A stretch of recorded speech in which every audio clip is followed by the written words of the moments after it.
So dito guys, kung nagtitipid ka, no, meron dito mga hotel accommodation. Ito mura lang.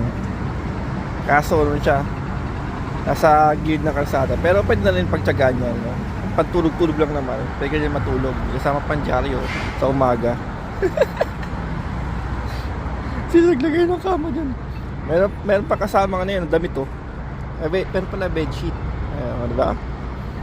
So kung gusto nyo mag-stay po, stay vacation, dito lang po yan. Church Village.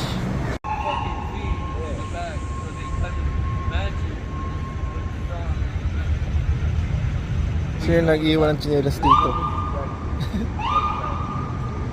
No? Dito talaga guys, matutuwa na sa mga niiwanan dito, no? Mga ganyang klaseng gamit, ano?